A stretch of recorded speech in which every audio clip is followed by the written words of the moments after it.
Also on the ballot is the race for Senate District 19. The position held by Caleb Rowden for the past 8 years has grown to hold influence on the Senate floor.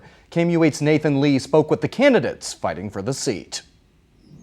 In the fight to represent mid-Missouri, a new face will fill the Boone County Senate seat. But on November 5th, only one will replace termed-out Republican leader Caleb Rowden. I think the state of Missouri can do a lot more to just protect our basic civil liberties. I'll be the strongest in fighting to make sure that Boone County is a good place for today's kids to grow up as it was for me. Democratic candidate Stephen Weber is no stranger to Missouri politics. He served in the Marine Corps for 2 tours in Iraq before running for office. He served the 23rd District as the state's youngest member of the House of Representatives.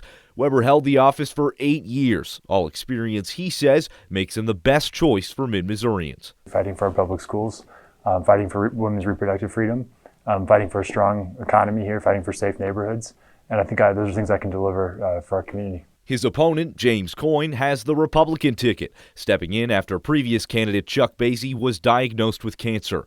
Coyne has never served in public office, but says he has deep roots to mid-Missouri, owning a local business for over 30 years while advocating for legislative reform in the state's capital. You're not a citizen advocate down in Jeff City getting no money for 8 years and not believe in what you're doing. You can trust me to protect your rights as a citizen of Missouri. Both candidates are newcomers to the Senate, but have different views on key issues. The values that this community raised me with, I think I best, in this race, best represent those. Weber is a strong supporter of Amendment 3, a proponent of minimum wage increases, and says he has a strong focus on funding public schools. Your rights are to be represented. Coyne says no to Amendment 3, advocates for a smaller state budget, and focuses most of his efforts on legislative process reform, arguing his ticket will bring more government transparency. This will probably be an uphill battle. But experts say actions will be harder than words. Any senator has influence given the rules under which the Senate operates, but it won't be quite the same position that Rowden occupied. Political analyst Peveril Squire says both newcomers will deal with pushback in office, especially a Democrat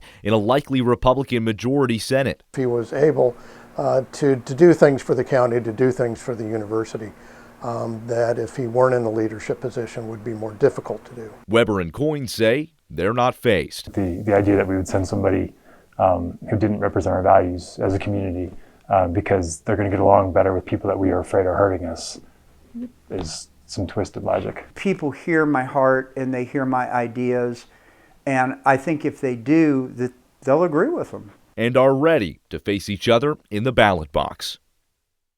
Nathan now joins us from the newsroom. And Nathan, what other races should voters keep an eye on?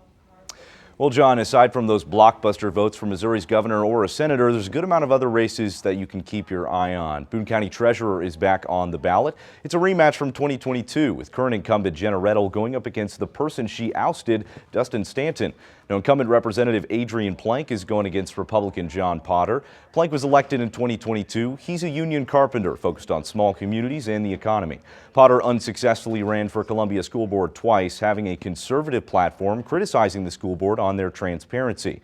2 Boone County Commission candidates are up for re-election. First, Democrat Justin Aldridge, challenged by Republican Sam Turner, and Janet Thompson being challenged by Cherie Tolson-Reich. Of course, we'll be following these races and more on Election Day, and we'll make sure to keep you updated both on air and on our website, KOMU.com. John.